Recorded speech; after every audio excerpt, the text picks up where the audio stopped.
I think everybody in the biz of doing what we do, I think everybody should ask the question, what is it that I'm trying to accomplish? Is anybody paying attention to this? Or better yet, is anything going to come of this?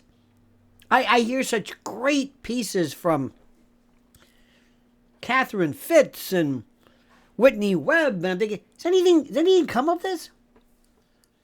Kurt Weldon on Tucker, does anything come of this? Is anybody demanding an opening, a readdressing of 9/11? No. It sounds good.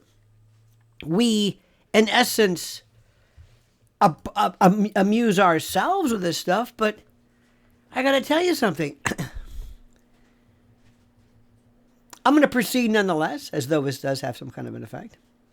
You see, we're living in an age where lies wear crowns and truth is like strangled in the name of progress, where outrage and anger is sold by the pound, and where those who dare to ask questions are branded as dangerous. You know how this is. It's true.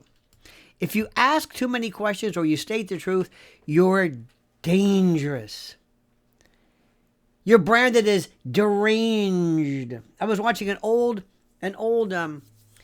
William F. Buckley piece on Shockley and eugenics, and I thought to myself, why is that considered so dangerous? I don't know, because nobody wants that to be true. Let's call this what it really is. This new level, I've talked about this, and I'm so fascinated by dark woke. It's not necessarily black, but part of it. It's a militant, it's a racially divisive ideology that has hijacked legitimate social movements and turned them into blunt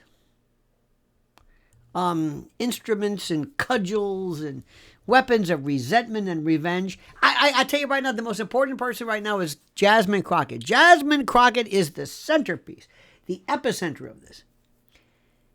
She is the future of black politics, not because she's thoughtful, not because she's measured or unifying, but because she's loud and profane and unapologetically confrontational. That's exactly the truth. And that's not by accident. The system wants this version of representation. It wants it. The system rewards it because articulate, conservative, values-driven black Americans, they're dangerous to the narrative. It can't be weaponized. So the media elevate chaos over character, you see? Volume over vision, shock over substance. It's not about justice, it's about division. And if you think this is limited to politics, think again, my friend. We're watching the same cultural breakdown unfold in another theater entirely. Identity. Let's talk about the trans explosion. Interesting segue, particularly in Hollywood. Two decades ago, less than 0.5% of Americans identified as transgender. Today, that number's jumped to nearly 2% and higher among younger people. How'd that happen? How? Think there's more transgender people or more people who claim they're transgender?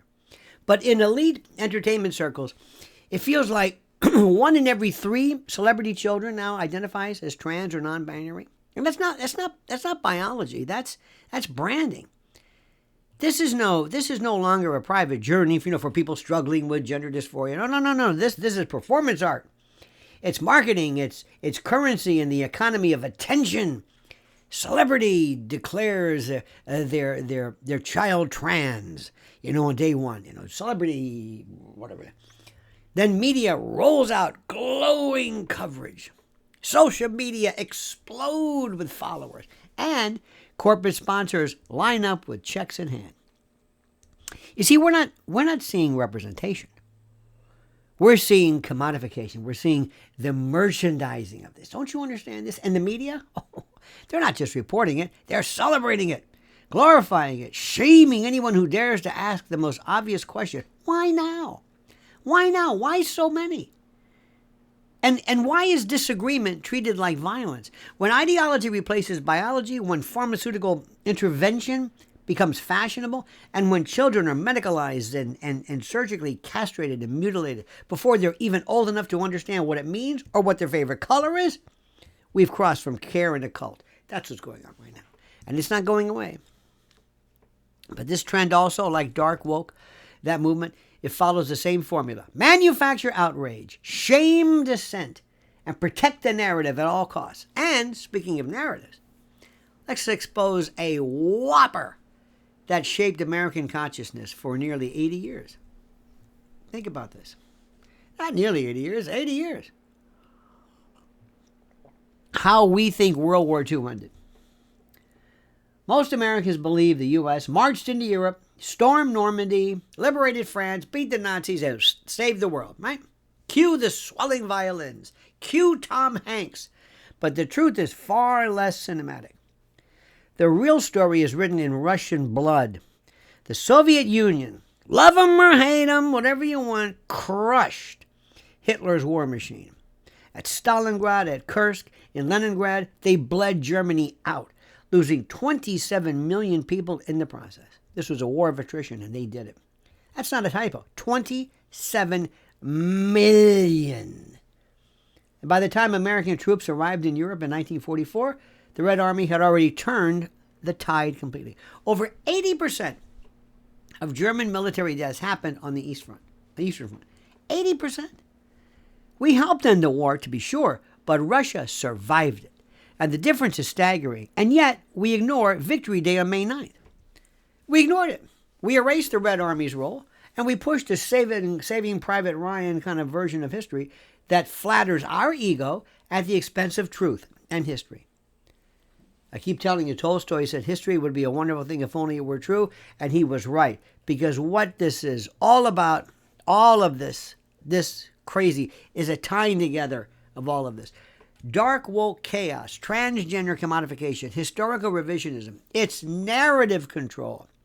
It's controlling the narrative. This isn't random. It's orchestration. It's a system that punishes scrutiny, rewards hysteria, a system that promotes the loudest, angriest voices while silencing the sincere, the skeptical, and the sane. My friend, we're living under the thumb of media, industrial, complex lunacy that doesn't want a thinking public. It wants an emotional public, a distracted public, a divided public. That's how they win. They keep you mad, keep you scared, keep you apologizing for noticing the obvious. So here's the challenge. Don't fall for it. Don't trade truth for tribalism. Don't confuse volume with virtue.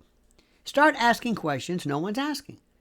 Why is hostility rewarded in politics and in culture? Why is gender ideology exploding among elite kids but not among the working class? Why is history being rewritten to serve national myths? And why, most of all, why is disagreement treated like heresy? Because the truth is dangerous to those who build power on lies. And truth, real truth, isn't loud. It isn't flashy. It doesn't trend, but it liberates. And the more they try to smother it, the more we need to speak it. Do you understand what I'm saying? This is what it's about. I'm a lone voice of rational being. I'm not flashy. I don't have the same 5 people to talk to all the time. I'm kind of a lone wolf. I'm out on my own here. That's what I'm doing.